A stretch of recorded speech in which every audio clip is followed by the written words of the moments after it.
Welcome. How is everybody? It's Friday. It's EKoM Friday. I'm back on the boat. Tell me if my mic's okay. Should be. Yeah, welcome. Hope everybody's well. We've got a really good show tonight. Talking about gods of war. Mars, Ares, Anubis, Inerta. All these demigods that were indeed the offspring. These demigods with supernatural powers. They were the offspring of these giants and titans. And we're going to get into that in a bit, so enjoy 10 minutes intro. Get people in the chat, get people watching. Give it a share, give it a like, guys. Thank you very much. Oh, just before I go, yeah, it is the Ides of March today. This is the anniversary of Julius Caesar, the reptilian that was murdered today, March 15th. And we're going to be talking about what's coming in this March ruled by Mars.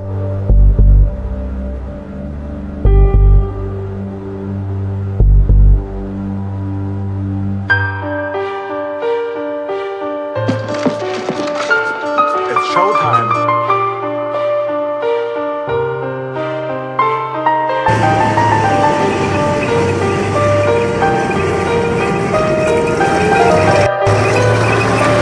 Come on, stop whining.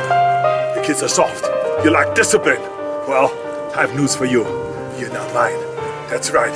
You belong to me. You don't have your mommies running behind you anymore and wiping your tush. Oh no. Don't bullshit me. Bullshit. Bullshit. Bullshit. Bullshit. Shit. It's all bullshit. It's all bullshit. Anybody enjoying the world that we're living through right now? Anybody loving it? Anybody loving trying to get any work to your car done in a garage in the UK? Big up to Dan and Meg, actually. Yeah, let's listen to the music. I'll be back in a bit.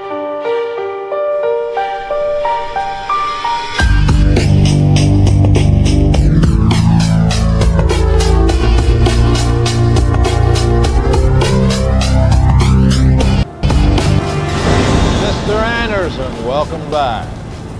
We missed you.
It was a nice day. Funny if we both got it wrong, eh?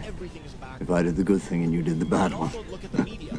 The media is supposed to be giving us the facts, and we should be formulating our opinions based on that information. Instead, the media gives us their opinions, and we're supposed to decipher whether that's a fact.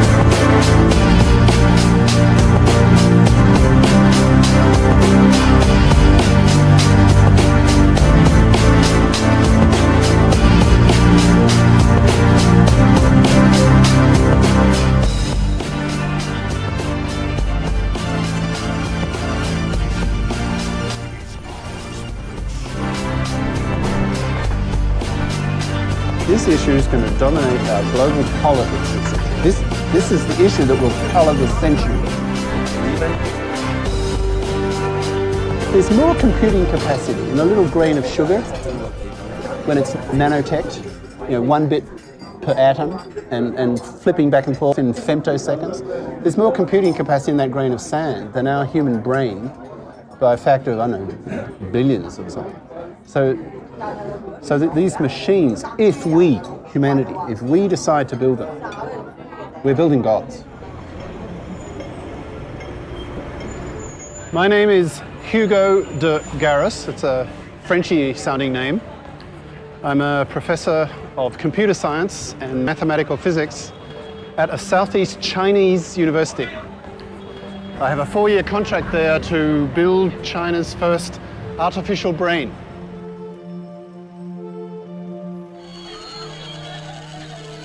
Artificial intelligence today, in terms of broad general intelligence, we're not talking about AI, we're talking AS, artificial stupidity.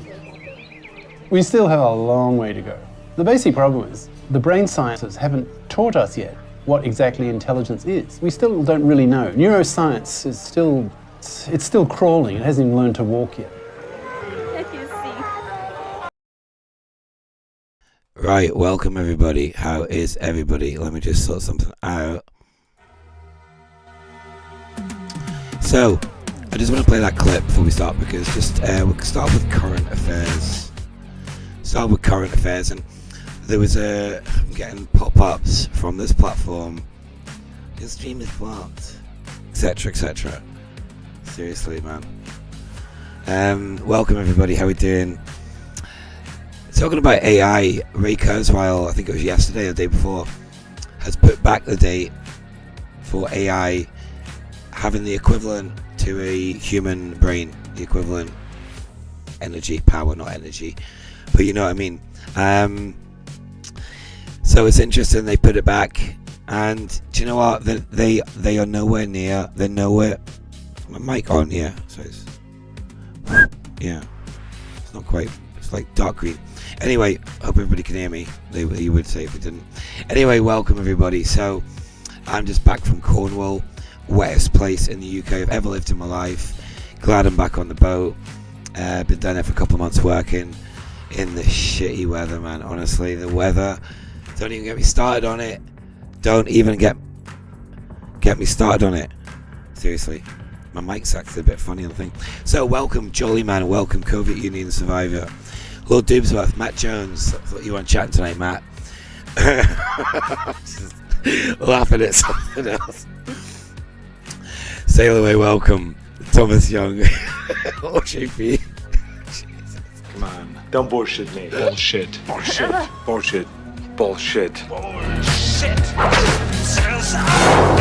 Oh, bullshit. So I just have to set myself. Welcome everybody in the chat. Something just tickled me. Hey, I'm back from Turkey. Yeah, I need to settle myself. Let me come back in a minute. Oh my god, just crack it. So is there any wonder that the next statue I saw in the Vatican was carrying a bundle of sticks? The fasci is a secret nod to the ideology of this coming Antichrist, who would unite the world under a fascist regime. It's showtime. I'll come back in a bit and chat when I've calmed down.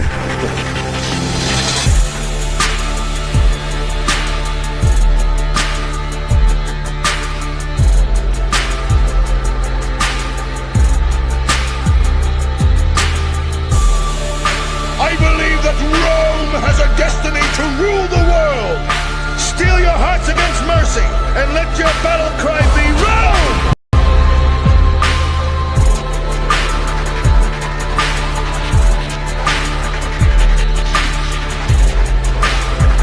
The enemy hold an eagle, the symbol of Rome. It is our task to teach them the meaning of Roman might, and on my command, unleash hell!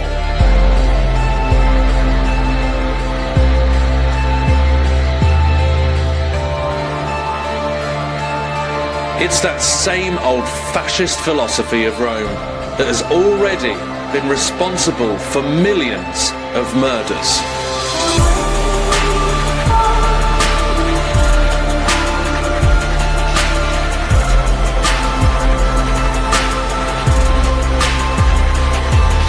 No, I've not been on the mushies, no, not at all. Just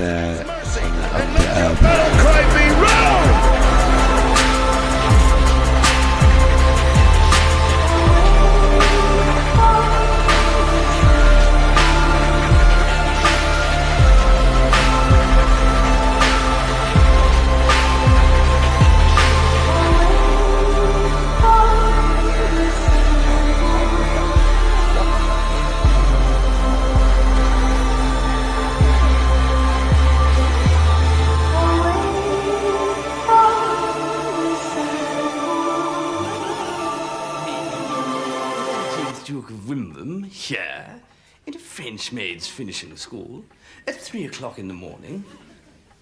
My reputation?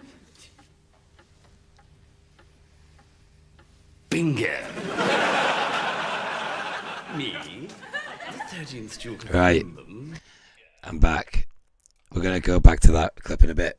So, the Ides of March. This is the anniversary of... My mic's on, yeah.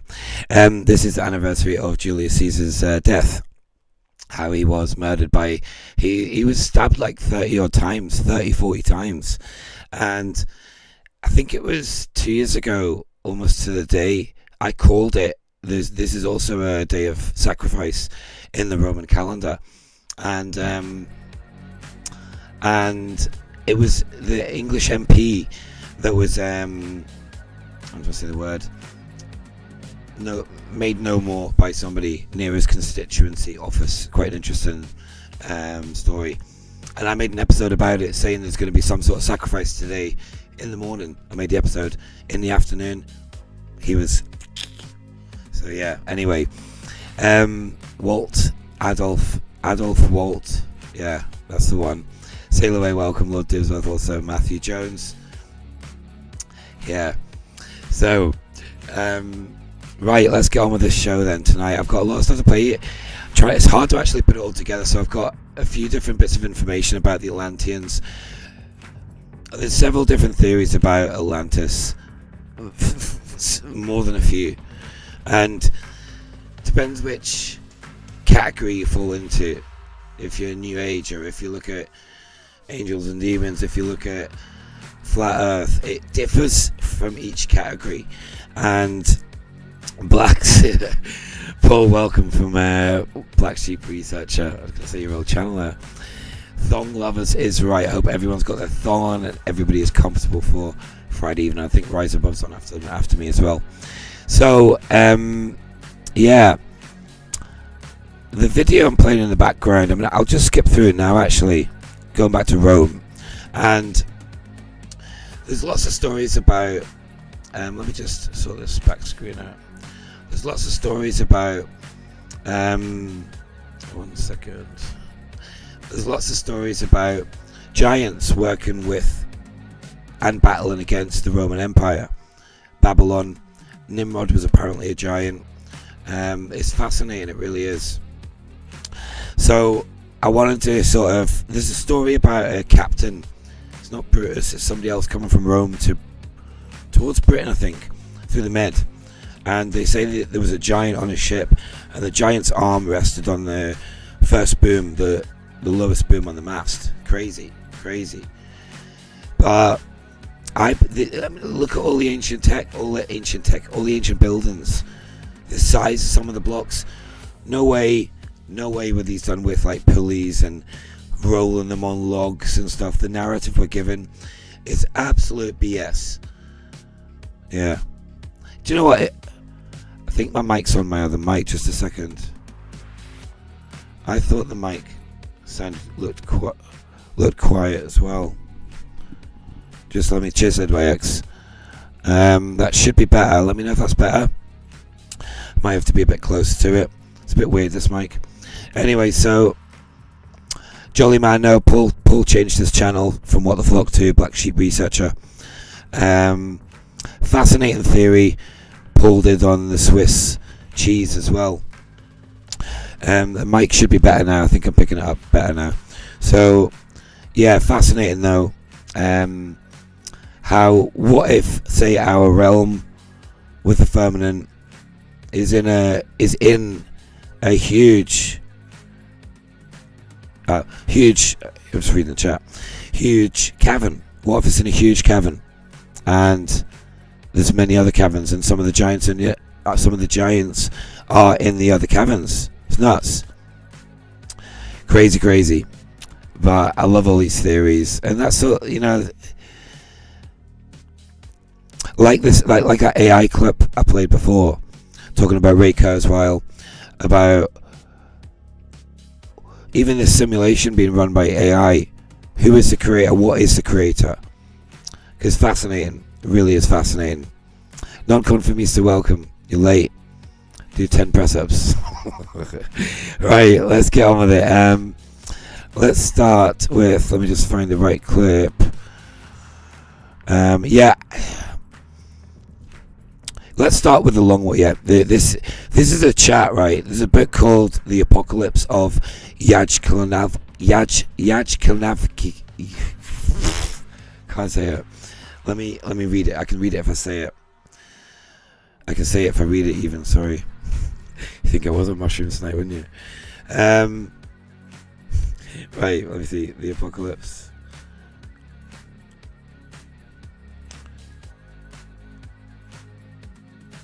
It's not often I'm not talking on my channels. I'm just quiet. Apocalypse of Yaj. Let me play the clip and I'll find it and I'll say it when I play it. So, here we go. Here we go. The Apocalypse of Yajnavalkya. That's the one. It's a book written by this occult guy, right? It's a book been written by an occult guy. Jeff Berwick sitting down with the ghostwriter, publisher of the book. Welcome, MK. Also, you're late. Yeah, so what? It's awesome, honestly. I'm going to put some video as well while they're talking to sort of put some video behind the words. It's pretty good. Check it out. It's a really good chat. It's the Atlanteans versus the Nephilim, and how. Let me just fast forward a bit. Social media is now the news, and the news just tells you what happened on social media. Yeah. Well, we are the news now. I don't know if anyone's noticed, but the news is propaganda, and you know, it's amazing how a lot of people still will say things like, "Well." They're talking about They're talking about where the Atlanteans used to live, right? So everybody from a lot of the theories that I've looked at previously, they all come from Plato's information. And there's another guy, I can't remember his name, but he's older than Plato. He's around before Plato. And common historians and anthropologists, etc., they discount his information. And this book is written on, it's fascinating. It's actually worth getting. So let's run VT. In the days leading up to the hurricane, we were both having every angle for me to get the publishing account set up, get it designed, get it printed, and get it in Amazon. And it's in pretty much every bookstore on the planet now. If they don't have it in stock, as long as they have an account with Ingram Spark, they would be able to order it. And it's also always on Amazon, so the global Amazon distribution is sending this anywhere as well. I didn't pull. No, it wasn't actually Solon. I know Solon, actually, now that you say that. Solon was the one. Solon gave his information to Plato, I think.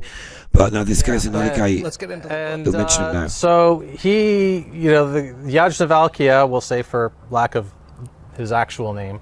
Where does that word name come from? It's from a prophecy.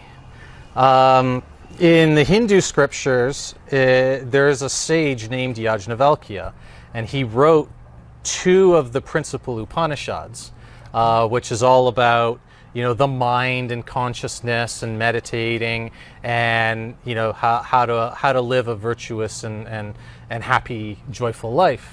I've read 1 or 2 of the Upanishads. I don't even remember what the names are, and it was amazing. Like I try to read a lot of these things. Most of it doesn't resonate at all with me, but the Upanishads really did. And I think you did tell me, and your wife is Hindu, I believe. Yeah. So you did mention that, and I was like, oh, that's another thing. Kind of like I'm just starting to everything's sort of fitting in here. So yeah. But so there's a prophecy, and I know you know about the Yuga cycle. Yes. Because you're always talking about being in Kali Yuga, and the prophecy is in.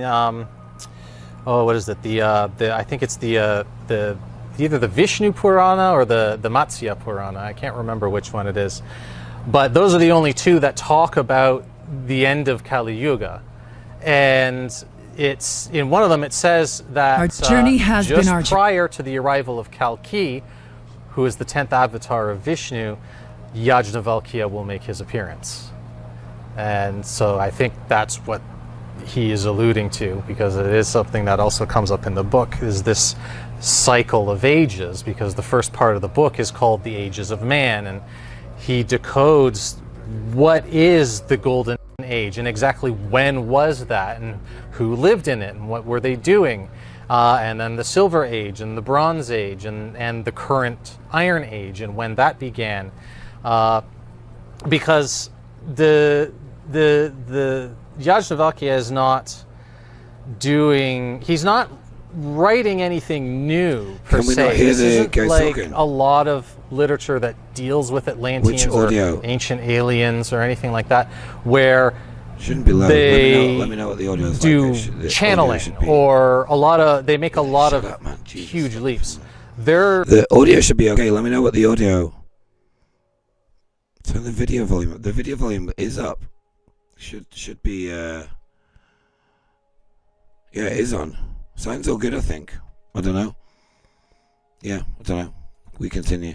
There's hundreds of footnotes to mainstream publications, and so the way I like to describe it to people is like that scene in V for Vendetta where the two police officers can you hear me on the mic? Some guy at a Why is the video audio? Wait, let me turn it up. Right, 1 second. So I don't know. I don't get why the audio. Let me come back on the screen. The joys of live streaming on a Friday evening.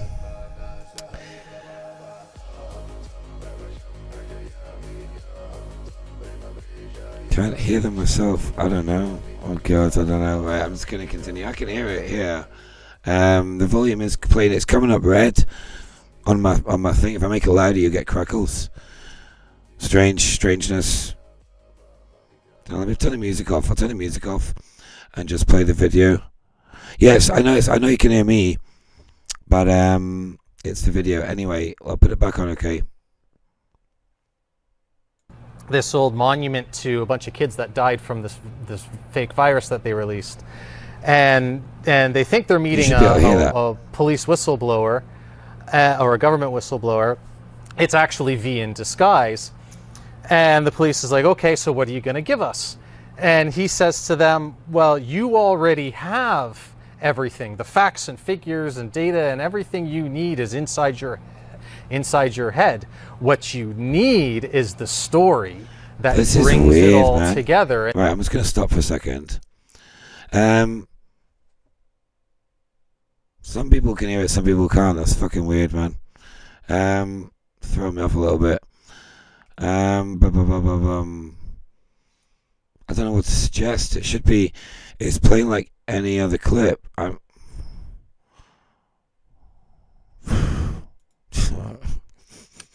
know what? Can't be asked. I might just go. Right. I don't know what to do. Someone said to me, "Don't you promote socialism?" I said, "What? Fucking dude. What are you talking about promoting socialism? I mean, socialism is like where you guarantee the outcome being the same. But what we are doing is promoting the idea of starting at the starting line equally and having everyone have a chance to start equally." Who is this dude, man? Who is this dude? Right, I don't know. Yeah, I'm gonna play the clip. I've just reloaded it, so it should work. Don't know what the fuck, man. But let's get right back to the right bit. Not writing anything new per se. Yeah, and you Paul, you fucking watch your fucking words in that chat. Deals with Atlanteans or ancient aliens or anything like that, where they do channeling or they make a lot of huge leaps. There's hundreds of footnotes to mainstream publications, and so the way I like to describe it to people is like that scene in V for Vendetta where the two police officers meet some guy at this old monument to a bunch of kids that died from this fake virus that they released, and they think they're meeting a police whistleblower or a government whistleblower. It's actually V in disguise. And the police is like, okay. Good stuff. I did turn it up as well. I put a bit extra volume on there. Well, you already have everything. Yeah, it must be Paul's computer. It must be another tab of yours, Paul. inside your head. What you need is the story that brings it all together and makes it, that joins one dot to the next and paints a picture that makes sense. And as fantastical a tale as this is, it makes complete sense. And so after reading that manuscript, of course I had to take this thing to print. Yeah, as I was reading it, like, that's why I had to have you on to talk about it, is it makes so much sense as it's all laid out, as all the dots are connected. And you know, I haven't really looked into, like, what are the Anunnaki, what are the Nephilim, was Atlantis even real? But, well, why don't you start with kind of where it starts, with what this is about? Yeah. Well, the world at large, and, you know, the average person, we find ourselves sort of in the middle of a 15,000-year-old grudge match between two factions or two kingdoms of what was Atlantis. And yes, Atlantis was real. It's a real place. You know, they found the capital city in Mauritania about 70 years ago, but of course you never heard that. Right. Nobody decided to announce it. This is a brilliant, so I'm just making a coffee with cream. Relax Friday night tonight. Yeah, we're going to play this other video because this links to, right, it's called the Eye of the Sahara, and it's called the Eye of the Sahara. I'm just pirate Paul. Someone ban one of the mods. Mute Paul. Mute him. Mute the bastard. They found this place called the Eye of the Sahara, and it's interesting, right? Because there's a few different. I'll play the clip and then we'll go back to that because I'm going to run you through this story and I'm going to show you evidence along the way about Atlantis, and it's really interesting. Let me just find said clip. Got too many clips here. Got a clip of the Pope telling everybody to stop going to war as well, apparently. And there's a competition to meet him if you want to enter it as well. Fuck's sake. This fucking realm. Inverted. Everything's inverted. I'm getting pop-ups here. Right, someone mute Paul. I'm getting pop-ups here, copyright things, man. I'm not even playing any fucking copyright shit. Fucking Jesus. Right, run VT. This is evidence on where Roger Spur from the Mud Fossil University thinks Atlantis is. Very interesting. Okay, my friends, it's going to be short and sweet. I got this sent to me from a friend, Geographical, and they're talking about the Eye of Sahara, and they have figured out a geological marvel in the middle of a desert you can see from space. Well, they can see that, but there's nothing else they can see, apparently. It says, from the air, it appears as a vast bullseye in a desert. The symmetrical geology marvel, a rocky, isolated region in Mauritania, is known as the Eye of the Sahara, or more recently, the Ricard structure. Initially believed to be an impact structure resulting from a meteor, subsequent studies established its true nature as an uplifted geological dome. Well, I disagree. 40 kilometers in diameter, exposed concentric rings of rock created by erosion. Well, yes and no. The force of erosion sculpted this structure, forming distinctive circle ridges. They're just talking about erosion. They always make the best excuses, don't they? They always make up the best stories. It's like these people who avoided these resets went underground. They had all the time in the world. They had probably years, maybe decades in these caverns waiting for the air to become normal again, I think. And they just sat down there writing stories almost around like areas, like districts around the world. And it's nuts. It's like, that's what I think. And they all came up 1850, 1880. Something happened around between 1850 and 1900 for sure. And they all came up and I'm like, oh, this is your history. Here you go. All these orphan train babies, etc., etc. And this is how we have systemic corruption now, because of these secret societies, these factions within governments, handful of people milking the system, Rockefellers especially, with this dirty energy system, dirty energy grid all over the world. It's nuts. Right. Back to Atlantis, though. Creating a remarkable circular pattern from sedimentary and igneous rocks. The rings have different rocks of various ages, and the ridges are mostly made of quartzite. All right, the locals have known about it for millennia, and it's hard to comprehend fully from the ground level, as it was the first astronauts who drew scientific attention to the structure, assuming it was a meteor crater. On the ground, research discovered that it was in fact formed by erosion over millions of years. Erosion has exposed spectacular scatterings of rhyolites and gabbros, igneous rocks formed deep beneath the Earth's surface. Well, now listen to this. Beyond its geological wonders, the Rickard structure holds archaeological significance. Excavations have uncovered evidence of human activity, including Euclidean and artifacts and tools associated with Homo erectus and Homo heidelbergensis around 2 million years ago. Wow. Reveal a history of tool making and hunting. Now, the distribution of these tools serves as a historical record influenced by paleoclimatic factors. Sahara functioning climate experienced shifts between wet and dry periods played a role in shaping the lifestyle of the inhabitants. Then it says, despite the scientific exploration, which they know all about like the scientists, explaining the geological and archaeological narrative of the Rickard structure, some, like Roger Spur... The excuses are just like, endless, honestly. The stories they come up with. We would do the same, well, we wouldn't do the same, but... Like everything built with these horse and buggies, these megalithic structures that gathered ether from the air and gave everybody free energy. And all these most of the buildings had no toilets.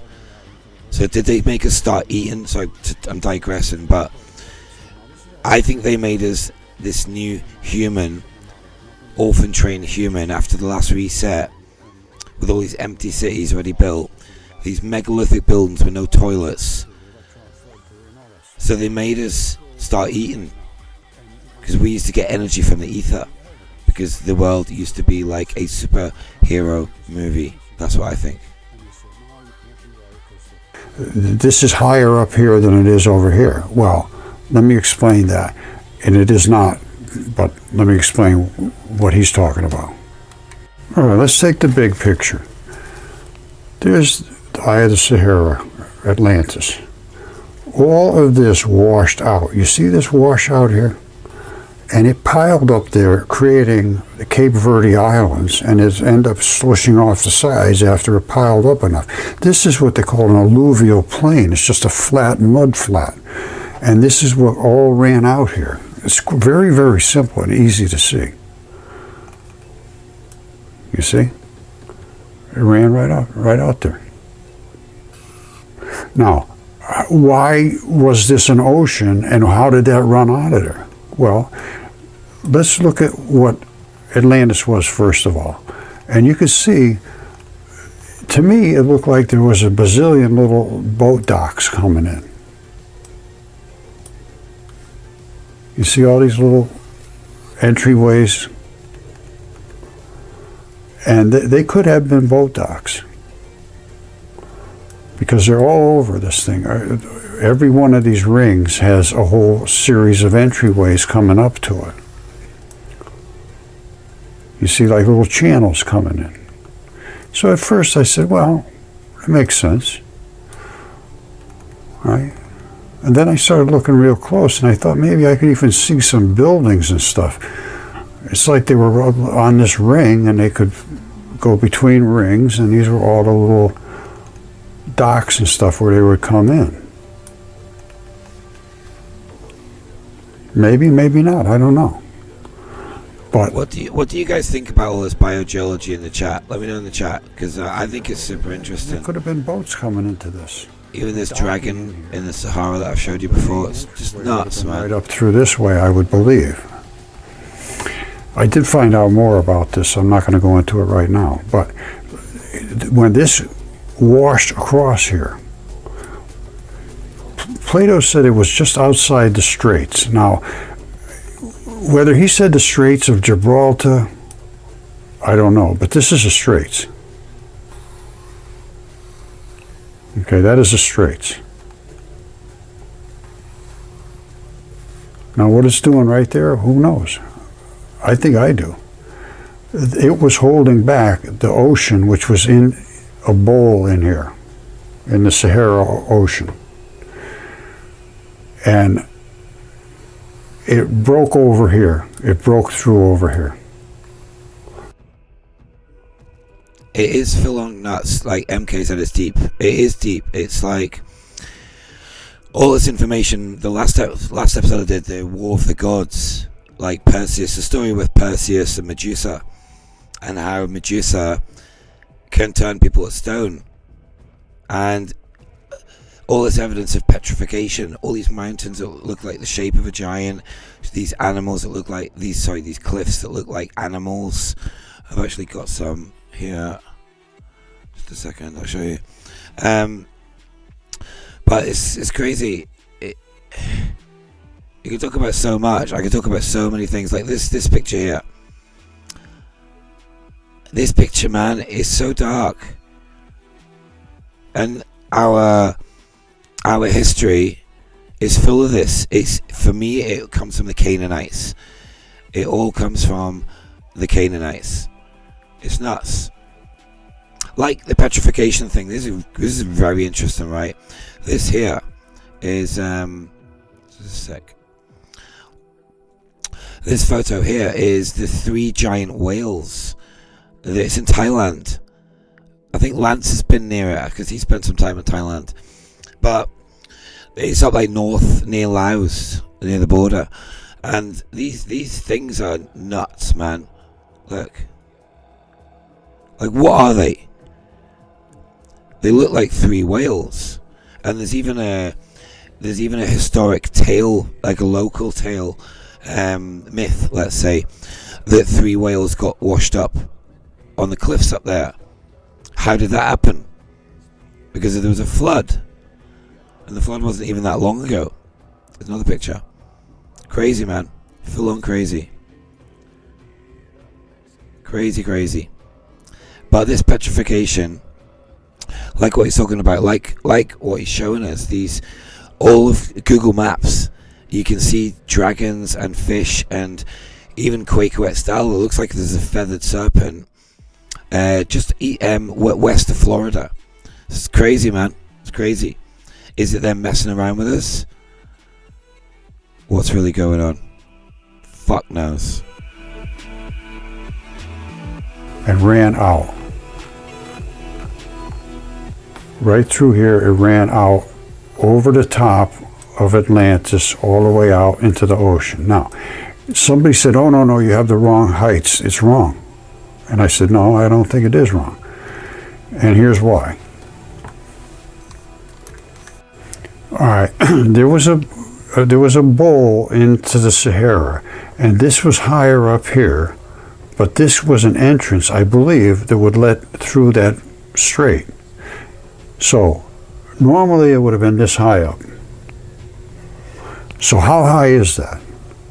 Well, right here it is 463 meters.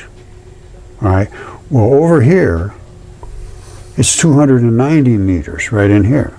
What happened was this should have been up to the same height as this, and then it flushed through over here. It's 373, and it comes down and down and down and down, 352, 340, and then over here it's all the way down to 290. It's starting to wash through, and it's coming all the way out here at 284, 288. All right, now, as you come out here, it's 298, 314. He was looking over here. This guy said, no, it's higher up here. Well, here it is.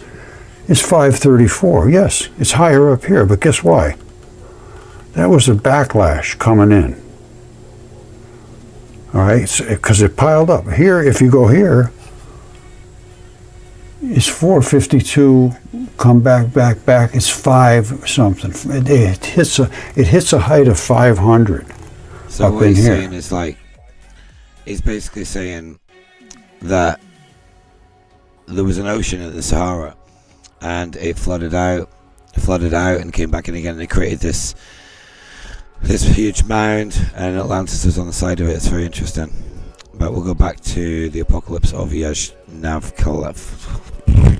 Alright, play run VT.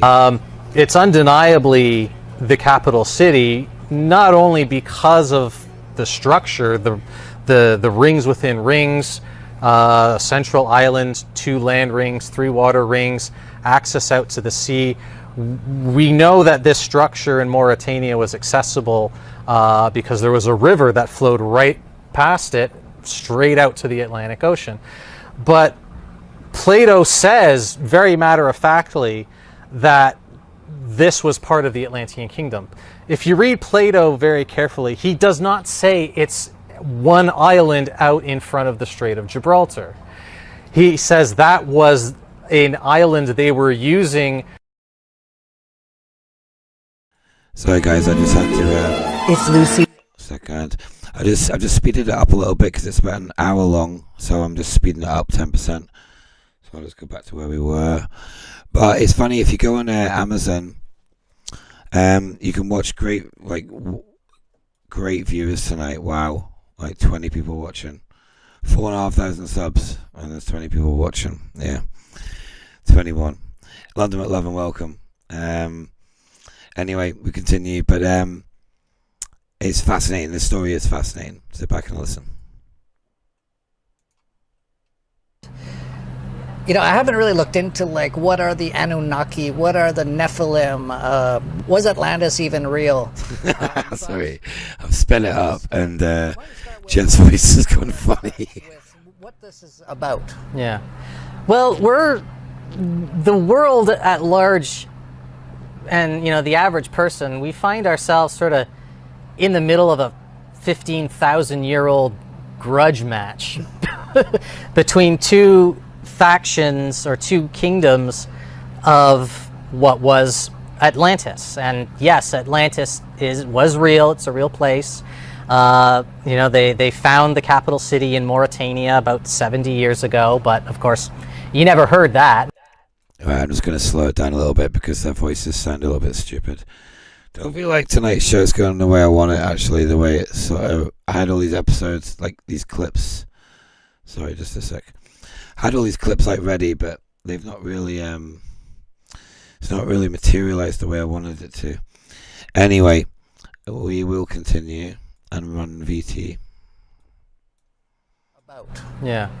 Well, the world at large, and, you know, the average person, we find ourselves sort of in the middle of a 15,000-year-old grudge match between 2 factions or 2 kingdoms of what was Atlantis. And yes, Atlantis was real. It's a real place. You know, they found the capital city in Mauritania about 70 years ago, but of course, you never heard that. Nobody decided to announce it. It's undeniably the capital city, not only because of the structure, the rings within rings, a central island, 2 land rings, 3 water rings, access out to the sea. We know that this structure in Mauritania was accessible because there was a river that flowed right past it. It's really weird. I'm having weird. Some people are saying it's fine, some people are saying it aren't. It's really weird. I'll turn it up some more, but it's way past the red on my audio levels. But I'll turn it up a little bit more. Hopefully it should be okay. As an island they were using to mount an assault on people within the Mediterranean. But he says that all of Atlantis included that island and all of the other islands, which is a reference to Macaronesia. So we've got the Canary Islands and we've also got Cape Verde. But then he also says it included parts of the mainland, which is North Africa. And he also says it includes part of Southwest Europe. So Spain and Italy. He says it went all the way to Etruria, which is North Italy, where the Etruscans are from. That's what the name is from. So Plato gives us this huge, vast kingdom of which we find the reshot structure within. Now, the other big, there's a very big, I guess, bomb that's dropped in this story. And I'm sure most people who read into Atlantis have heard people in academia say this before, even people in the researcher community, that Plato is the only source for the story of Atlantis. That is a lie. And it's been a lie for at least 1,000 years, because for 1,000 years we've had manuscripts of Book 3 of Diodorus Siculus's Library of History.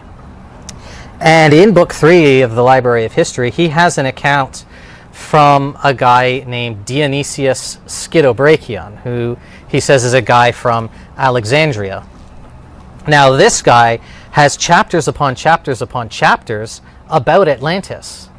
And so the first English translations of this were available well over 100 years ago. It's been in the hands of academia, and they know this exists, and yet they still say that Plato's the only source. And I've actually gone at an academic about this very issue, and first of all, he tries to just brush it aside. Oh, no, it's not there. And then I said, here's a link to it, you can read it yourself. Oh, well, Diodorus wrote it, and he came after Plato. And then, well, no, it wasn't, because he says it came from this other guy, Dionysius Schidobrachion. And then he says, okay, well, oh, you mean Dionysius of Miletus. Miletus is a city in Turkey, not Alexandria. It's strange, isn't it? This platform is going to interrupt you. So this information comes from Dionysius. That was before Plato, and it's very interesting. It just starts to get really interesting now. I've noticed my last two episodes actually, my last two live streams. I did an episode, EKoM 60. It was called Nudging and Social Engineering. Some of you might have watched it, but it got deleted when I woke up in the morning. It was gone, and I got a strike for it.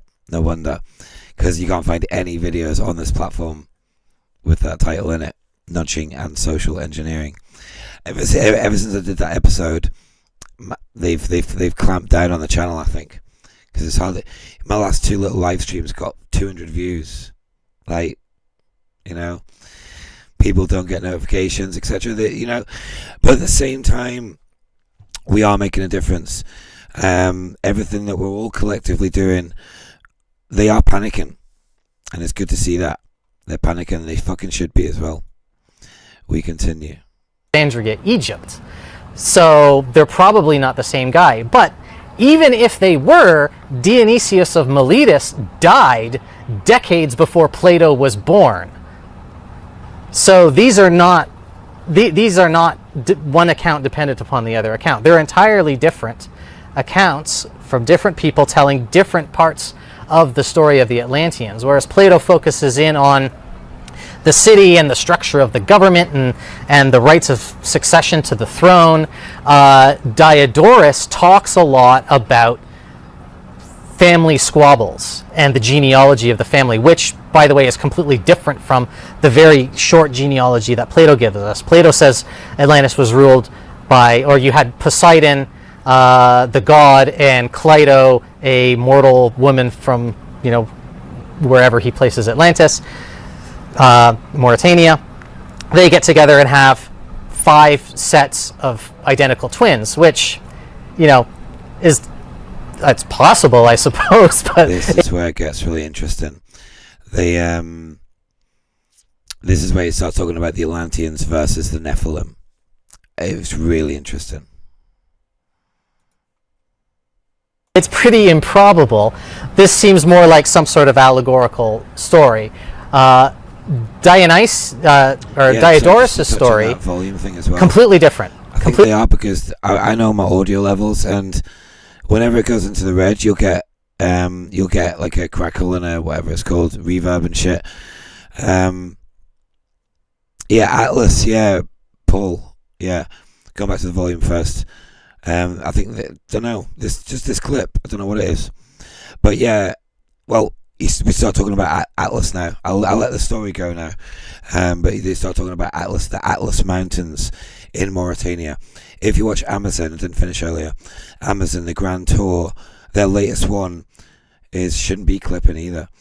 I've got no drop frames here. Anyway, yeah, the latest Grand Tour, they go through Mauritania. It's a really good one, actually. Really good. Big up to Dan and Meg as well. And Matthew and Patrick. And all the viewers. Martin, everybody else. Really different, much more believable. He doesn't invoke any gods. And the names of people are different except for one name. The most important one, obviously, is Atlas. Because Atlas is well, not the founder, but he was the first king after the founder.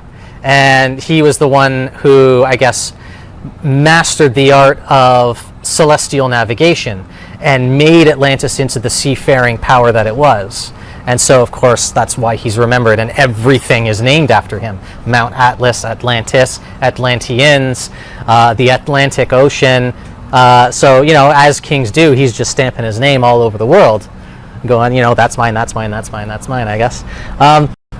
So that's a very big revelation, I guess, in a book that is just packed full of other revelations about what has gone on and what has been hidden away from us as part of our history, because this book goes back, it goes back to the very beginning, 300,000 years ago. It's the earliest fossils we have, well, they're not fossils, but bones of what we think is Homo sapien. But the real story begins about 24,000 years ago, which is when a particular genetic a Y chromosome haplogroup, which is just a mutation on the Y chromosome. It doesn't do anything, but it just allows you to track, one son, the paternal line. So if you're a member of this haplogroup, you can trace your lineage back to King Atlas or Poseidon. And so this haplogroup emerges 24,000 years ago in Mauritania, which also happens to be around the beginning of the last golden age, the last age of Aquarius. And so the Atlantean story, I guess it's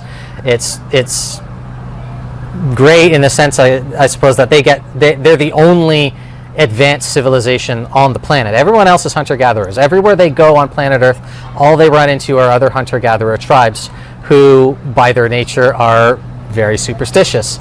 And when they encounter people with seemingly magical-like abilities, to do the things that they do, they start worshiping them as gods. And this is the beginning of religion in the world. And it's not something that they ever wanted for themselves. It just kind of happened. And it still kind of just happens, because if you go down to the islands in the South Pacific, there are actual tribes of people who had their first contact with Western civilization during World War II. The United States was using those islands as essentially aircraft carriers to go and bomb Japan with. And so they see these white... So strange, isn't it? So strange. What is that? Cream or something. It's white on my nose. It's cream. Welcome, Buffer B. How are you doing? Do you know what? The sound... I'm tempted to cut the whole stream. I'm not feeling it. The way it was going, it's not really going the way I wanted to go. And half the people are getting weird audio, half the people aren't. It's like a bit weird. What do you think I should do, guys?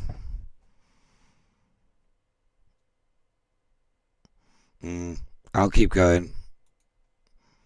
I was going to do this episode I was going to do this episode and actually make a video to run behind the audio, and I'm tempted just to pull it and oh, actually no. Do you know what we will do? Actually, no, we'll keep.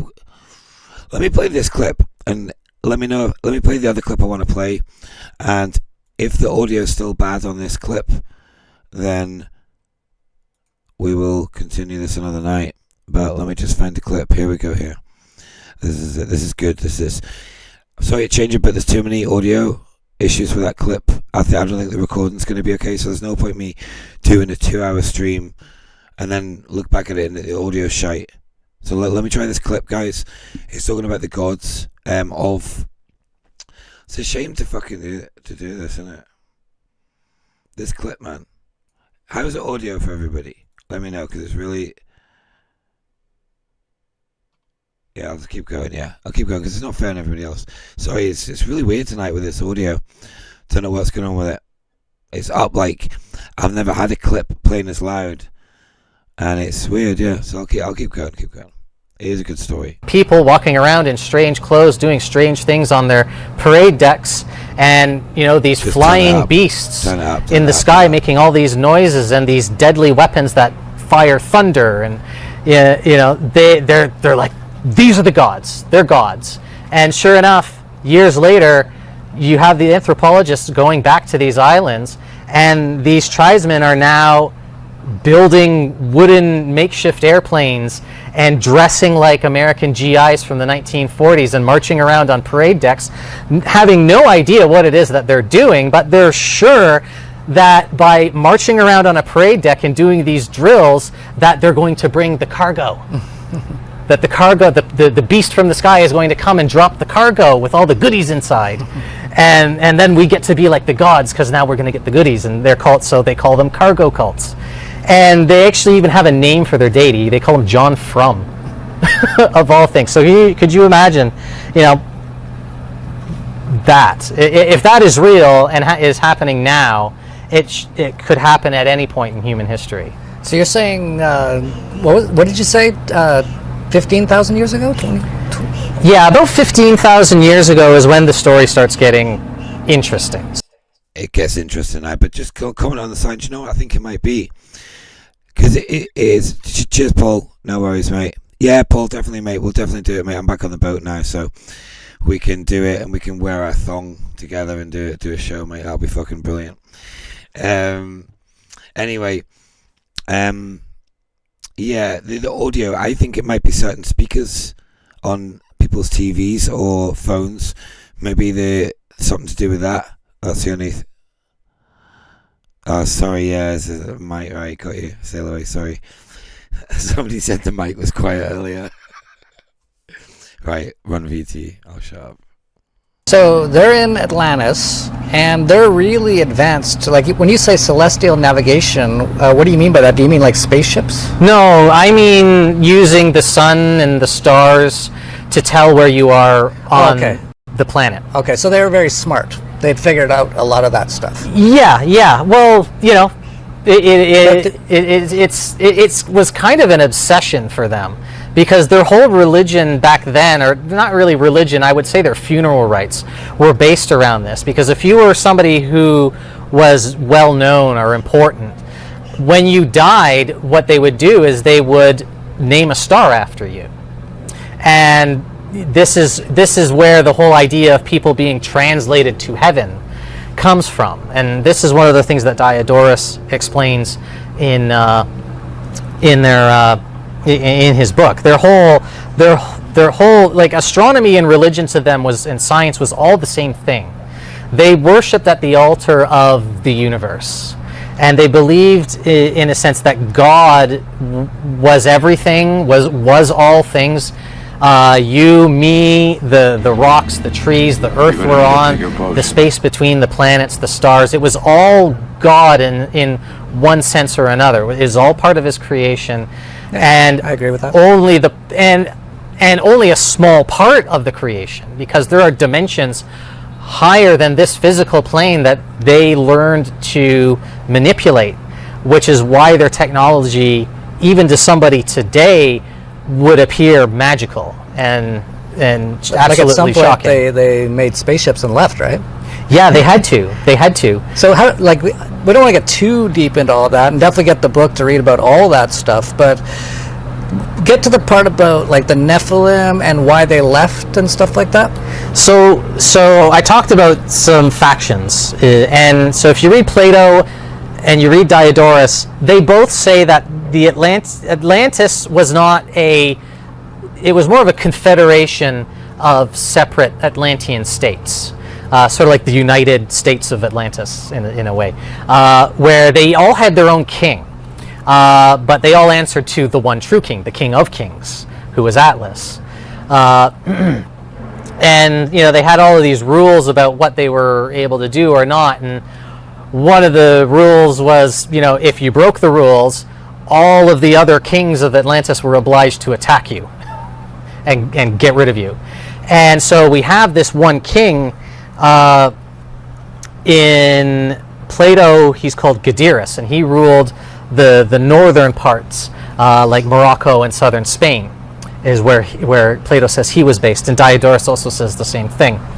But Diodorus doesn't call him the same name as Plato. He calls him Cronus, and anybody who's read the Greek myths knows who Cronus is. Cronus is the child devourer. He's the cannibal. He's the one who wants to consume human flesh. This I'm going to comment. Sorry, it's not too much. King Atlas, no less. But like, I always think like, who was inside Jimmy Savile? Who's inside Kaiser, Charlie Gotha, etc. I think Lucifer might be inside Kaiser, Charlie. That's what I think. And so there was a civil war, and that went down in legends as the war in heaven, angels against angels, battling it out. And eventually, Cronus loses. He's tossed in Tartarus and imprisoned. But what do you do with his army? You can't execute them all, and Atlanteans, by all accounts, are pretty peace-loving people. They don't go slaughtering people like Cronus was doing. So what do? Well, they exile them. And where do they go? Mesopotamia, because the Atlanteans, or King Atlas, had already begun building a relationship with the people in Mesopotamia, and this is where the whole story of Adam and Eve goes. They took somebody from Mesopotamia and brought them to the royal garden at the center of Atlantis to be there with the king, just for him to kind of see, can these people, who by all accounts are exactly the same as us, can they become more than what they are? And sure enough, it seemed like it could be the case. And so that's really why Adam was returned, because it's like, okay, well, you can do this, Adam, so it's time for you to go and do it. You can't just be here eating everything in my garden. This is my stuff too. I got to eat too. And so they send him back, and of course, Cronus's army is, every bit like Cronus himself. Many of them were related to him, which is also what the genetic story tells us, because you have a group of men, all from the exact same Y haplogroup, which is a subset of the founder of Atlantis, leave Africa and wind up in the Middle East around 14,200 years ago. Which, if you work out the dating of everything, and the book shows it to you, that is exactly when the Book of Enoch says the Watchers showed up. He says between when I am writing this story right now, he says there's going to be 70 generations between now and the arrival of the Son of Man, which is a comet which destroyed the world in every bit. In every way that is described, the world is going to be destroyed in the Book of Enoch. He says, fire is going to come down from heaven, and there's going to be floods and a cataclysm that will kill everything and everyone. And this is, what we're condemning them to experience. So they wind up here, and this is the story of the arrival of the Anunnaki, which is how the Sumerians retell it. And the Sumerians are just one of a whole chain of societies that have existed in Mesopotamia. There's been Sumerians, Assyrians, Akkadians, Babylonians, and more we don't even have names for yet, because the story actually goes back many thousands of years before there were Sumerians. But we just don't know enough about that area. We haven't done enough digging to find everything. But so these Atlanteans, they wind up in the Middle East, and they're sentenced to leave and live out the rest of your days and die. But it says in the Book of Enoch that they all got together, swore an oath, and broke the terms of their parole by taking wives and having children, which are the Nephilim. That got them all immediately arrested and thrown into Tartarus, along with Cronus. Except for one guy, his name was Azazel. Azazel was the one who taught warfare and weaponry to humans. So he got a special punishment. He was buried alive, according to the Book of Enoch. Interestingly enough, though, if you read the Testament of Solomon, there's a demon that he summons called Beelzebub, and Beelzebub tells him, I am one of the Watchers. And the only one who would be left at that point was Azazel, so maybe Azazel is Beelzebub. You have a lot of these same people showing up under different names across different cultural stories. But you have all these stories very much like you see the same flood myths showing up in culture after culture after culture after culture. You have very similar characters showing up in the Hebrew stories, in the Egyptian stories, and in the Mesopotamian stories. Those civilizations are all very close together. They're probably all describing the same people, just under different names. They've changed the names because we're talking about things that happened over 10,000 years ago. So when you're telling these stories and you're talking about these people in these places that don't exist anymore and names that just sound weird and foreign, you don't want that. So the storytellers will update the names of places to make the stories feel more relevant to the people they're being told to. But that doesn't mean that we should just consider the entire thing a myth. These are not myths the way a modern day scholar would describe it. If this was just some story that some dude made up, it wouldn't be sacred. It wouldn't be held with the amount of reverence it is. There has to be an element of truth to it, and that's always goes back to where did we come from. And so that's another big question that this book is answering, is where did we come from, and why is the world the way it is right now? And it's because of this civil war and these exiles who then proceeded to the Nephilim set up civilization after civilization spread around the world, appointing themselves as gods and rulers over us all. And at this point, they've had 14,000 years to build up wealth and influence. This is what I mean. Right, I'm talking quieter, so actually I'll just turn my mic down a bit. Right, that should be better. This is what I think, though. Honestly, the Nephilim are inside all of these politicians, kings, royals, etc., and they are infesting their body, and they are running the show.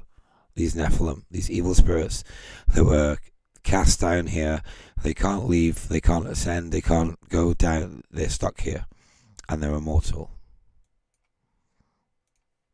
There is no New World Order coming. It's been here for thousands of years. It's just management reorganizing itself again and again and again. Every time there's a big upheaval in the world, it's basically a couple of Nephilim at the round table group who couldn't agree on what to do. Okay, so the Nephilim are the children of the Atlanteans who had babies with non-Atlanteans, is that right? Right. And they have been basically trying to control most things on Earth for a long time. Now, where does the Atlanteans and them leaving come in? So 12,800 years ago is pretty well accepted now as the approximate date when a massive comet broke into a whole bunch of pieces and hit Earth.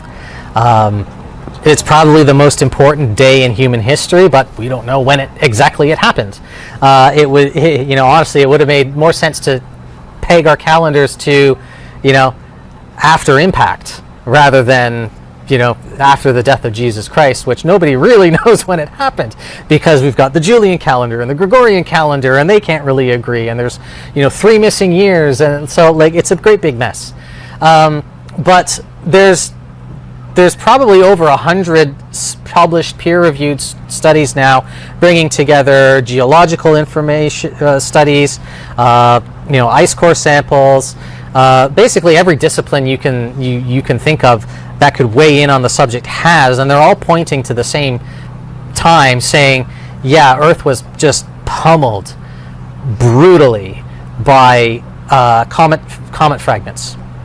And it set the world on fire. They figure over 50 million square kilometers of the Earth was burnt to ash, and then baked right into the soil strata. So you have this thing called the black mat, or the Younger Dryas boundary layer, and they're finding it everywhere. It's all over North America, all over Europe, all over parts of South America. They haven't even finished searching the world for the full extent of this, but it's undeniable that it's there, and it's filled with stuff called impact proxies. And so impact proxies are when you have a very high temperature, high pressure impact that could only be caused by something coming down from space and slamming into the Earth. It produces things that cannot be produced any other way. You also see elements that you don't normally see on Earth. They could have only come from space, things like iridium. But you also find platinum in weird arrangements. You find nanodiamonds and microtubules and weird other arrangements of carbon that don't happen naturally. And so it's undeniable, I think, at this point that this happened.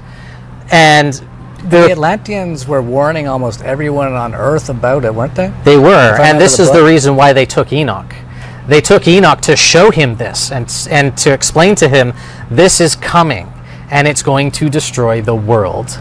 And so we are here to basically complete a knowledge transfer, to give you knowledge that we want you to preserve for your children and their children and their children's children, in the hopes that you will survive.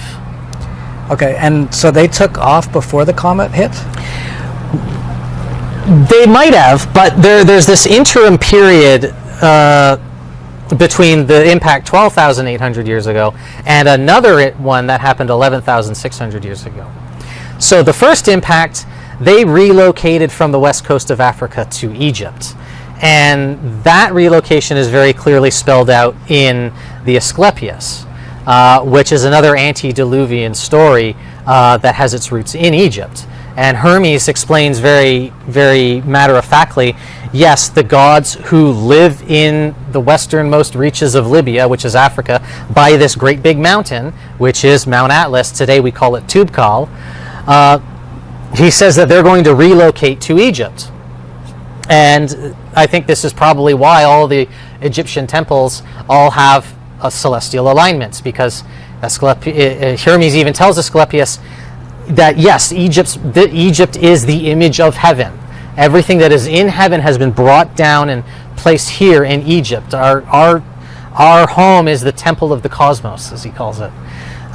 So if the Atlanteans didn't build most of what you see in Egypt, they certainly laid the groundwork for it. But so they relocated to Egypt for a time, lasting about 1,200 years. But at the end of 1,200 years, another fragment of that comet that was whirling about in the solar system, which we still have a debris field called the Taurid meteor stream flying around, and occasionally they do come down. The Tunguska event was one. The Chelyabinsk meteor that went through Russia, that was another one, because both those events happened at the exact time the Earth was passing through the Taurid meteor stream. It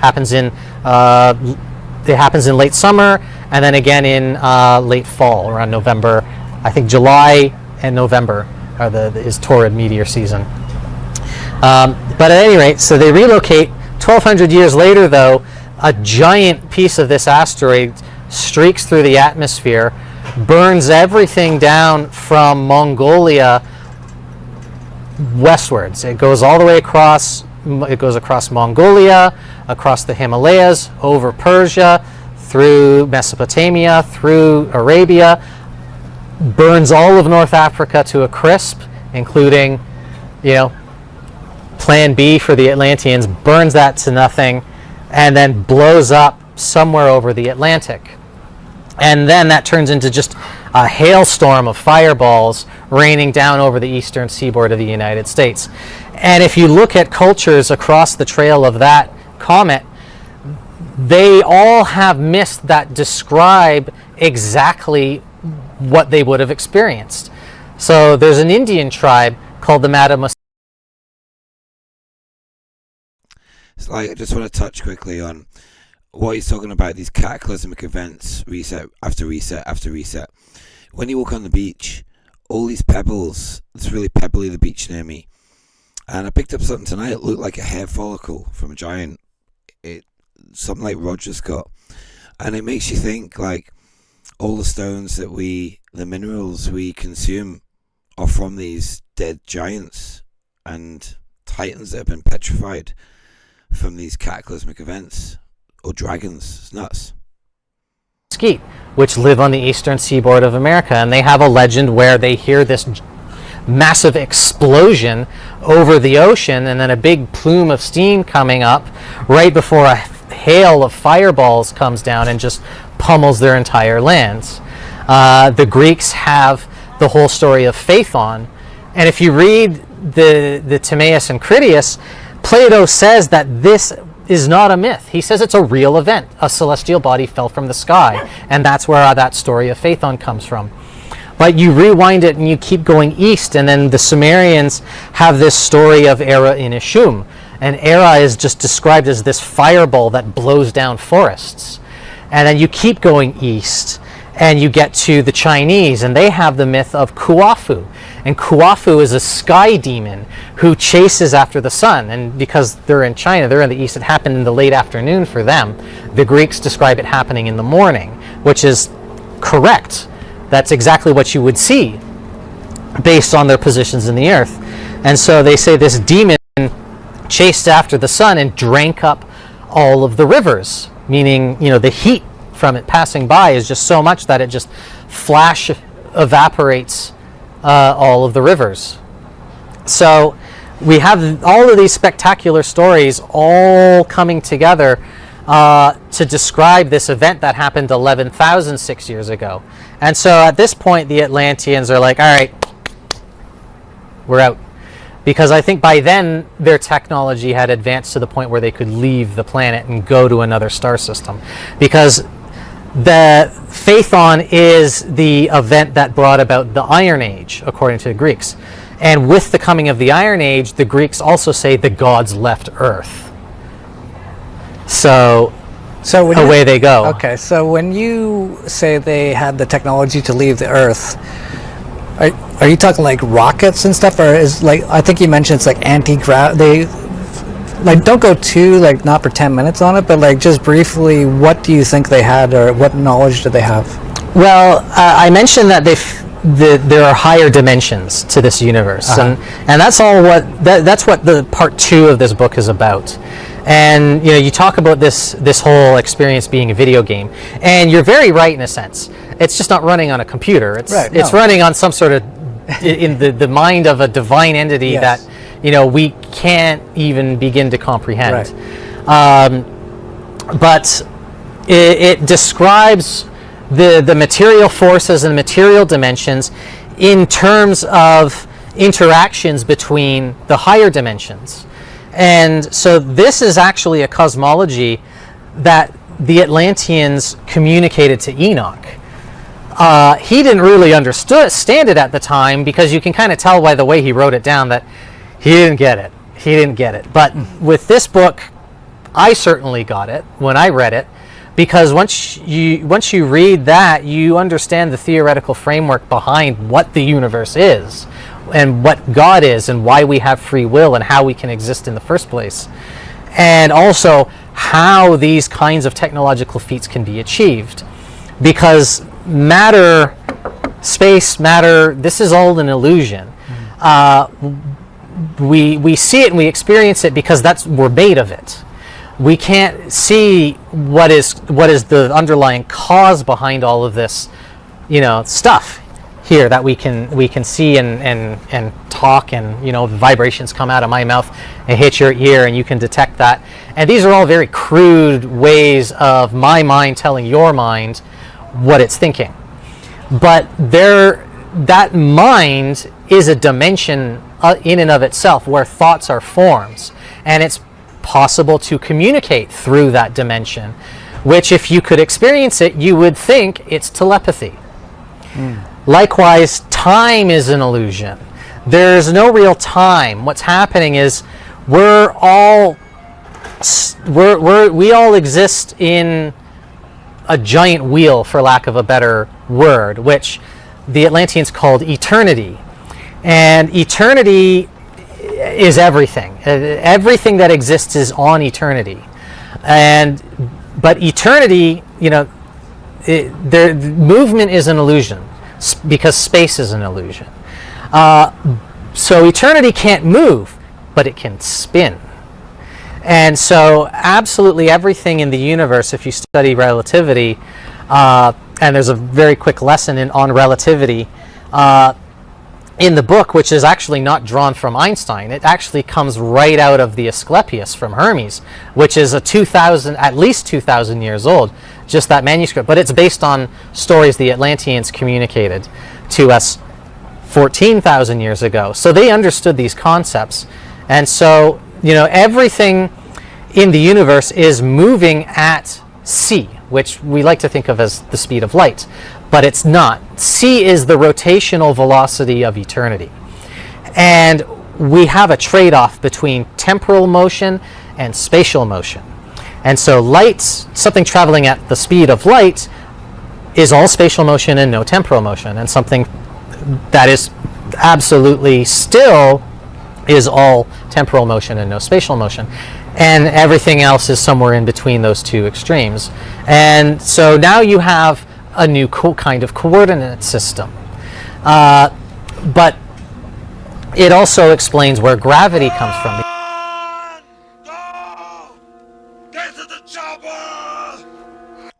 That was just a bit about gravity. It didn't matter about that bit anyway. Gravity, again, is just another one of these illusions. But that has to do with variations in the flow of time. So when you're standing on the earth, time is flowing slower for your feet than for your head. And because of that, there's a shear force that's applied to you, which is pulling you towards the region of slower moving time. We call that gravity, but it's not really. But knowing that, if you can manipulate the flow of time, all of a sudden now you have propulsion. And that's why their ships are able to, UFOs, they're Atlanteans. Some of them, not all of them. Yeah. But so I can't tell you the whole thing yet. Okay, so a lot of the Atlanteans left, but the Nephilim stayed here, and I think they had to stay here for some reason, right? Yeah, they were with Cronus. And well, part of the sentence, so God, the king of Atlantis, extended that sentence to the Nephilim. Because they were related to Cronus? Yeah, well, and and they ate babies and stuff? Yeah, they inherited their cultural practices. Okay. Which was like eating cannibalism and stuff. Yeah, ritual child sacrifice, cannibalism, sex rituals, rape, all that kind of stuff. So they stayed nasty here. people. They stayed here, and they've been trying to basically take over the whole world ever since, right? Yeah, and they have a very special hatred for everybody who's not them.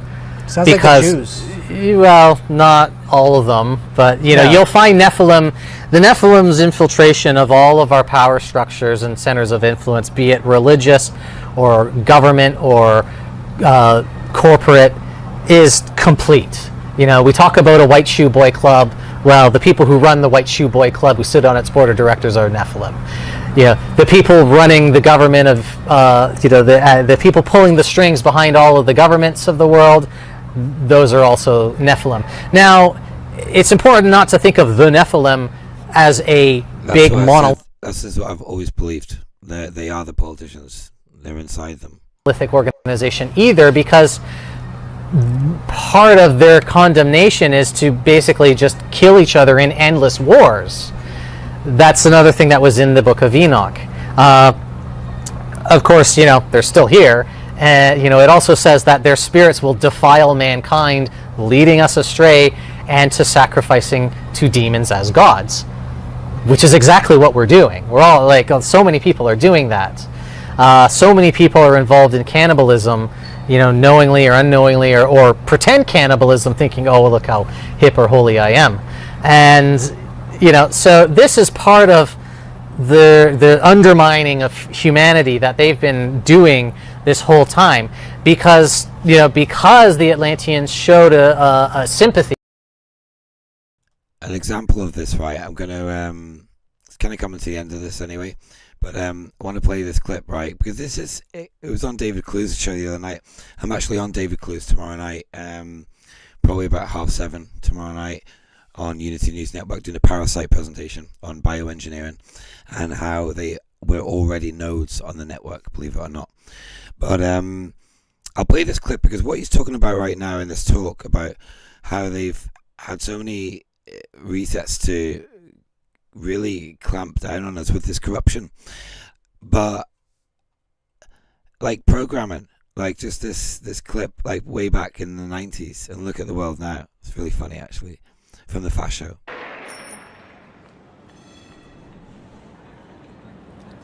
Hello there, I'm Captain Stefan van der Haasgracht of the Amsterdam Police, and this here is Ronald, my partner, and also I'm very happy to say my lover. Say hello, Ronald. Hello.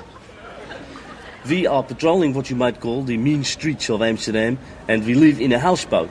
And these are the tools of our trade: the truncheon, the gun, and the handcuffs. Of course, there are very strict guidelines for their deployment here in Amsterdam. The Commissioner of the Police only lets us use them in emergencies and for our private sex games. Later we will go to the squatting area where the hippies live and check to see if they're okay and see if they need some shopping done or something. And maybe then we will have a little jam with them and sing a couple of songs. And then this evening, Ronald and I are visiting our girlfriend, Anna Marijn, who is loving us both. Because we think it is important to love women as well as men. And we will maybe take turns with her, or perhaps even have an interesting threesome.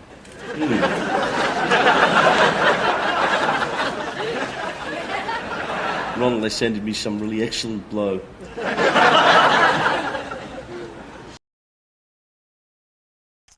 Brilliant. I just thought it was funny, but it's so true how they manufacture us as a society and how they push. Like this other clip, big up Patrick.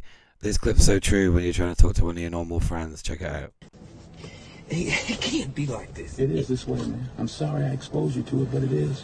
It's ugly, but it's necessary. And I know what you're going through. I know what you're feeling. You're scared. I'm not scared. Sure, you're terrified. Everybody goes through that the first time. I went through it. The sooner you can match what's in your head, it's going to be a whole other world that opens up for you. I walk a higher path, son. It's funny, isn't it? Anyway, right, we've got a couple more little... I'll finish off our chat. It's nearly finished now. And then we've got a little outro to play out. I guess towards other human beings on Earth, but not them, they hate us. But more than anybody, they hate the Atlanteans. And at the end of the first book, we get to, the book of Revelation and what that means and what all these end time prophecies are about. The Atlanteans are coming back. Now, didn't I hear that the Nephilim created all the world's religions? And is that to kind of like keep people kind of confused?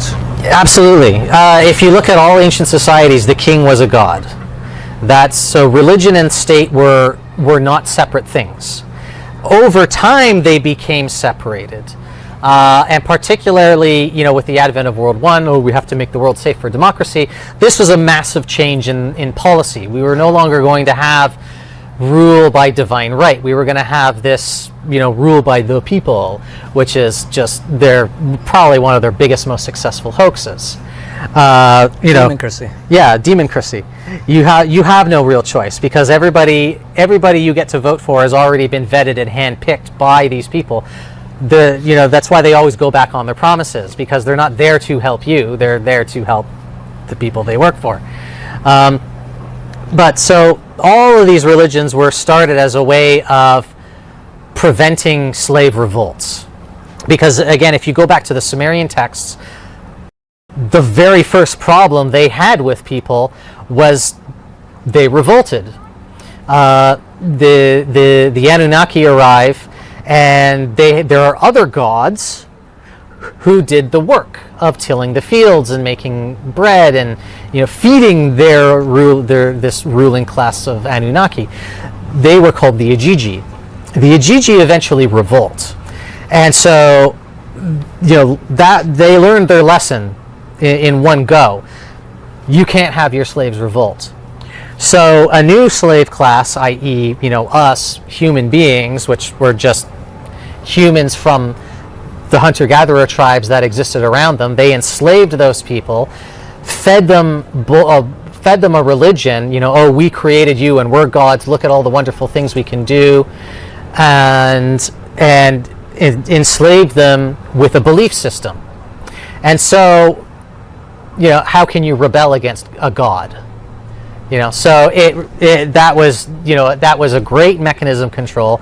It worked for over 10,000 years. But by the time of World War I, that had to be changed because people, especially 19th century people, really weren't jiving so well with the major religions. You had this massive upswell of occult society and interest in the occult and interest in Atlantis, and like, what is this? And so very quickly, they had to nip that in the bud because they didn't want people asking too many questions about Atlantis and going looking at them, because they knew they would eventually find it. So take over all the secret societies, just like the religions. Take over, just like they're taking over everything. Every time some emerging potential threat to their influence and rule comes out, they send in their infiltrators, and they infiltrated Christianity from the very beginning. Just read the Epistle of Jude. It's the second to last book in the Bible. It's only 3 or 4 pages long. It tells you point blank the Nephilim are infiltrating the church. Watch out, guys. And it also talks about the synagogue of Satan. Who the hell could that be? Who's doing all of these? In an effort to prevent a war from breaking out in Europe. Come me, tanta gente in tutto il mondo sta provando angoscia e preoccupazione. Ancora una volta la pace di tutti è minacciata da interessi di parte. In his first public appearance since Vladimir Putin recognized the Donetsk and Luhansk regions, the Pope asked the Russian leader to think about his actions and begged for an end to tensions. Vorrei appellarmi a quanti hanno responsabilità politiche perché facciano un serio esame di coscienza davanti a Dio, che è Dio della pace e non della guerra, che è il Padre di tutti, non solo di qualcuno. This dude, the Pope speaks out. Who is this dude, man? Seriously, welcome, Hogdown Munch. How you doing? This Pope, man. The inversion is just next level. Che ci vuole fratelli e non nemici. Prego tutte le parti coinvolte perché si astengano da ogni azione che provochi ancora più sofferenza alle popolazioni. He's just talking about stopping war, etc. And we all know, like the Vatican, the Crown. I played that clip because he talked about the church, and they've infiltrated everything.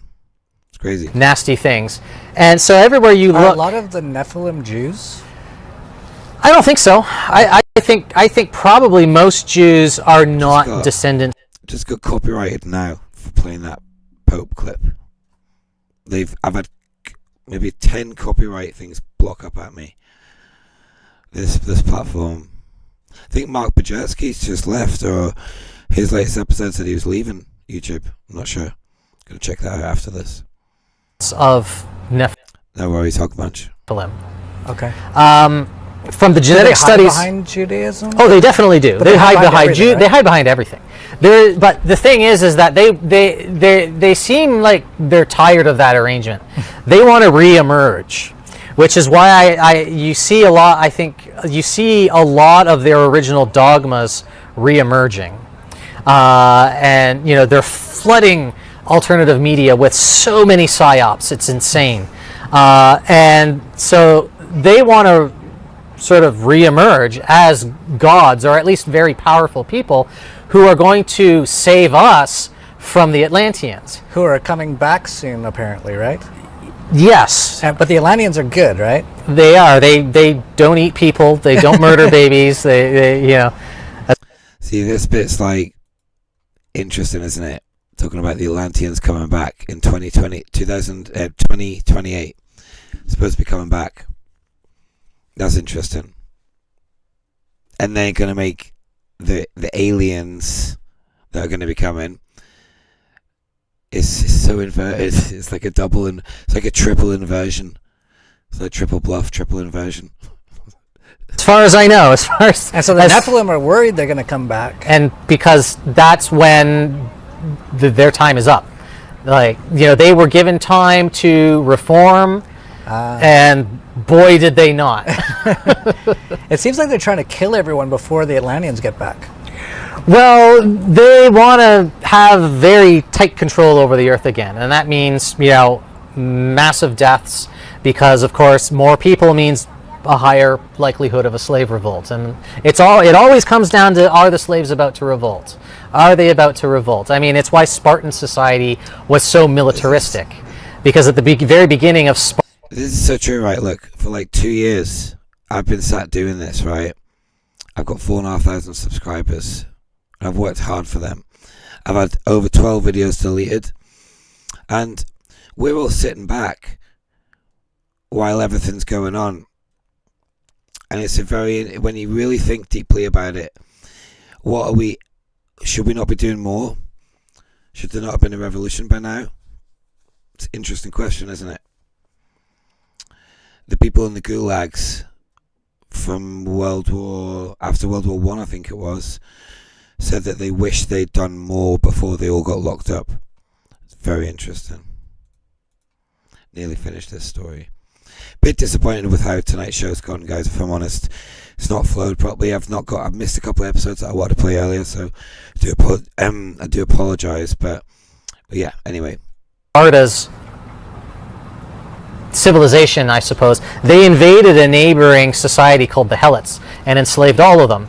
The thing was that the Helots outnumbered the Spartans 5-1. And so the Spartans were so paranoid of a slave revolt that every Spartan male had to be able to kill at least 5 Helots all by themselves. And that's why they were so trained, carried such heavy armor, because, as soon as a slave got uppity, it was that. And so they were always, that was the number one worry in Spartan society.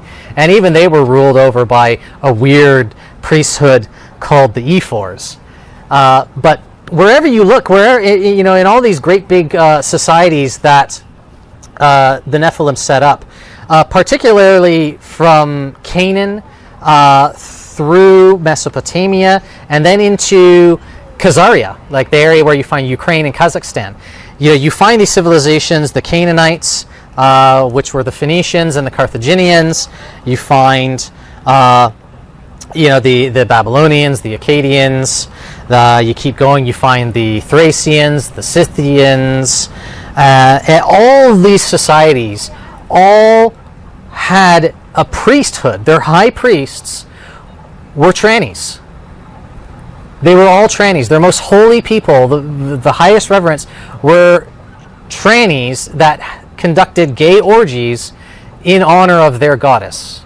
And she was known by all sorts of names, again, So many names for the same thing over time. The Greeks knew her as Aphrodite. The Romans called her Venus. The Scythians called her Artimpasa. The Phoenicians called her Astarte. The Carthaginians called her Tanit.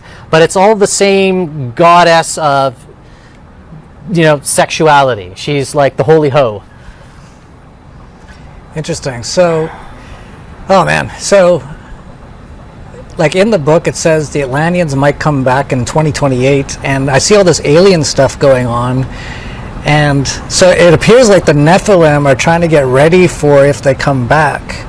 And then you get the whole Project Bluebeam, is it Bluebeam? Yeah, Bluebeam, the fake alien invasion. Yeah, so this could all be happening in the next few years. So I think it's interesting that this book talks about all this stuff, and it all seems to be happening. Like everything's turning like LGBTQ tranny stuff now, very satanic. Cannibalism's like all over all the media now, like all the movies and stuff. We're starting to find out in McDonald's. That's where I'm going to leave it. It's about 10 minutes to go, but I haven't really got time for it, and it's not been playing well. And tonight's episode really hasn't really gone how I wanted it to go. I missed a couple of clips. Sally's watching the chat. Go Thailand for that, man. Yeah. So anyway, I'm just getting my clips here. So we've got a couple of little songs to play out, but yeah, the episode didn't flow tonight. It's been a while since I've done one. Anyway, but it's been a pleasure seeing everybody in the chat. But talking about what they were talking about, the Nephilim, and how they are literally, I've got my diesel stove on. How the music's probably a bit loud. How the Nephilim have literally systemic corruption everywhere. They've implanted the Nephilim, right? I think the politicians, the kings, royalty, people with money, they go to these secret societies, these rituals, and they get possessed by these demons, the Nephilim, that they summon in the ritual. That's how it happens. And it's this handful of secret societies throughout the world just doing the shit. Look, so anyway, you know what I mean. To finish, this is what we're dealing with. This clip, it's somebody famous, Amber Heard's sister, I think it is. Check it out. This is what we're dealing with. We're all sitting here, kind of letting things happen. I do my YouTube, I speak out in public and stuff like that, but yeah, we need a revolution. Funny clip though. You got a lot of attention for a video that you didn't want to go out, but it went out, right? No, that's not true. What happened? So what happened was I was just being famous, and one of my viewers reposted the clip. What do you mean you were just being famous? How do you be famous? I guess just being like gorgeous, beautiful, amazing, talented, and just a celebrity, you know? So you're gorgeous, beautiful, amazing, and talented, and a celebrity? Yeah. And how do you define famous? Me. I knew I was born famous, a superstar. And if you're no, hold on. Seriously, I'm trying to figure this out so I know. You're famous in whose other than yours? Whose eyes are you famous in? The globe. Brilliant, isn't it? I mean, these people with too much money, they're part of the problem, man. Right? One of our favorite songs, and we're going to go off. Illuminati.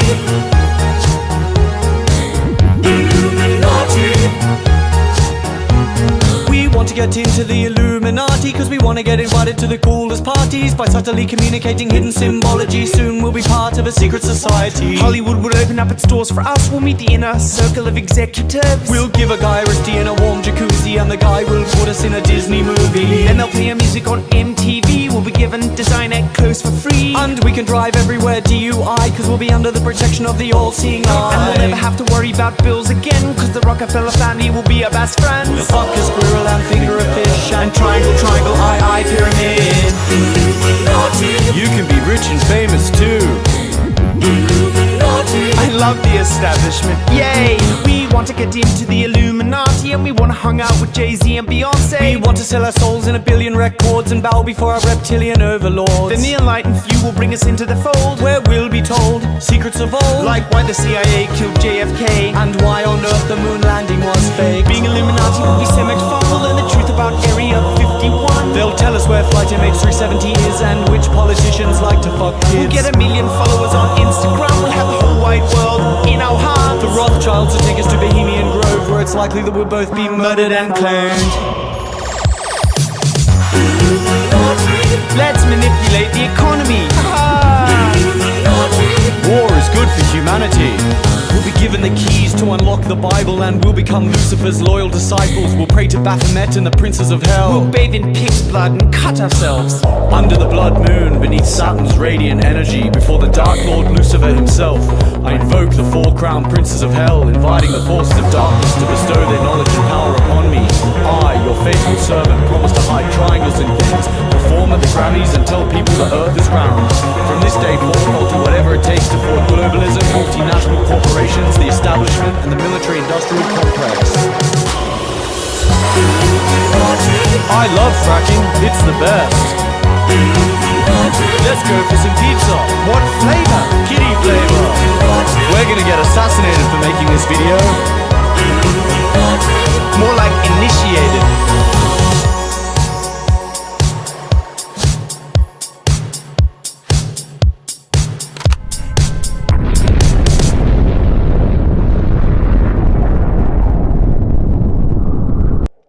It's been fun. Thank you all for watching. This is an Alan Watts clip. I've got some Alan Watts. You can find some Alan Watts on online. Just Google Alan Watts, not Google, DuckDuckGo Alan Watts, and you can download some of his MP3s. They're really enlightening. They're really good even to fall asleep to. Pretty good. So we're going to finish with that, and it takes us up to Rise Above. I will be watching, yeah. Thanks everybody for watching. Love you all as always. Good to have you back. Give it a share, give it a like, guys. Especially give it a like, anybody watching, because the algorithms are not being very good to us, are they? So yeah, that's it. Right, ciao for now. Love you all. Bye bye. Everything that you are and do is at that level. Here they as come. magnificent. District 12, our favorite, or my favorite. As the patterns in waves, the markings in marble, the way a cat moves, and that this world is... What I'm doing, guys, I'm actually playing 5 clips at the moment, and I'm mixing them all together. But yeah, this clip is fucking awesome.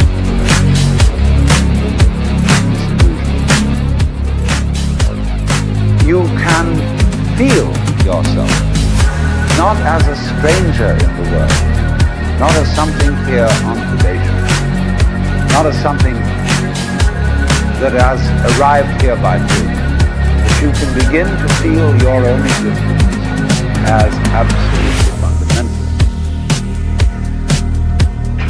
What you are basically,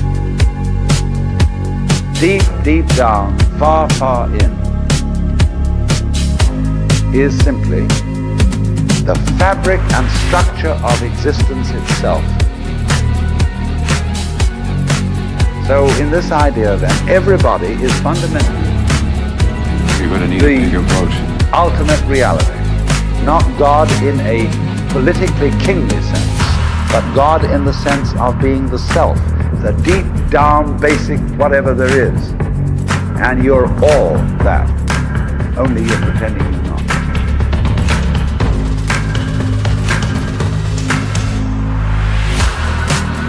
No bullshit, bullshit, bullshit, bullshit, bullshit. Shit!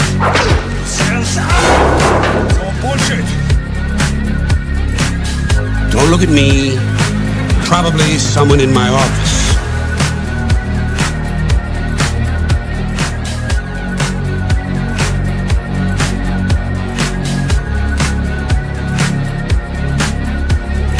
I did a conversation with him the other day, and I was talking about the Rothschilds. I was talking about frequencies, how they can harvest our frequency, put it on a mainframe, and what I think a lot of all this is about. And as I've said to you before, I mean, they come along, they give you this swab, they harvest your DNA, and they put that on the circuit board.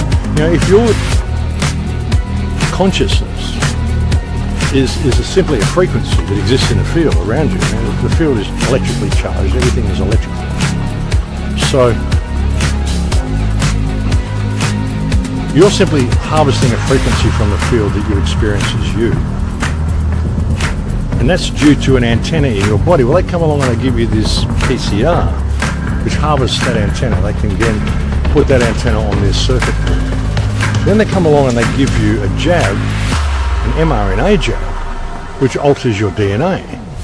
So now suddenly, the antenna in your body's changed and they've got the original antenna. They can now funnel that signal onto their circuit board, program it into whatever they want, and then send it back to your body. So basically put it back door into you, into what makes you you, by giving you this PCR and giving you this jab. All those tests they were doing, all this DNA harvesting, this frequency they can tap into your antenna, hacking humans, is fucking real. Thanks for watching, guys. Love you all. But what happens if they don't send the signal back to your body? I speculated on that show. I mean, what's happening to the people dropping dead? And I think I've speculated about this on this show as well, just in my ramblings. If these people that are dropping dead suddenly, do they actually know that they're dropping dead? Are they simply suddenly finding themselves on a mainframe on a circuit board and they don't know how they got there? Imagine what that would be like. And again, remember in biblical stuff, like in Revelation, it says that in the end times there will be people who pray for death, but death will not come. Imagine if they could trap your frequency onto a circuit board. Well, there's a new game that's come out, a new game demo, and it's a city simulation for that. It's a city simulation, and someone was doing some experiments with it. And it's a city simulation where all of the NPCs, you can actually talk to them, have conversations with them. And some of the conversations that people are having with these NPCs are particularly revealing. I came across this game the other day just playing around on YouTube, and it's wild. They added AI to the NPCs on this game. And listen to what this dude is telling this guy. Wish I knew a way to get back home. Then he proceeds to tell him that he needs to believe there's a way for him to get back home and out of there. I need to keep believing that I'll find a way out of here and back to my family. Needs to find a way to get back home. He's an AI, a computer program. Was he talking about home? Then he goes on to say he's from Oakwood, Canada. And the guy tells him that he's from Ontario, Canada. Really? Where in Ontario do you live? Do you think you could help me find a way back home? Can you really get a message to my family? What? Please, if there's any way you can help me, I'd be so grateful. Then he goes on to tell the man, beg the man to get a message to his wife, he remembers his name. I don't know about y'all, it's pretty damn wild. I mean, the fact that this thing remembers that it's right. Thanks for the mixing. Yeah, it's been. I love it. It's great fun. It's good fun. Hard to do as well.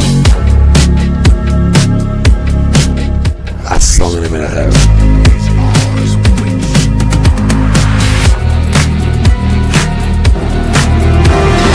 Mr. Anderson, welcome back.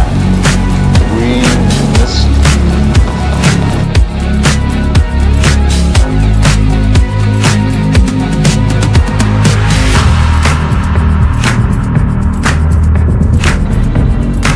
You're gonna need a bigger boat.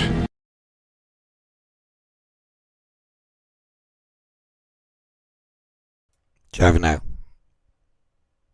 Rise above time.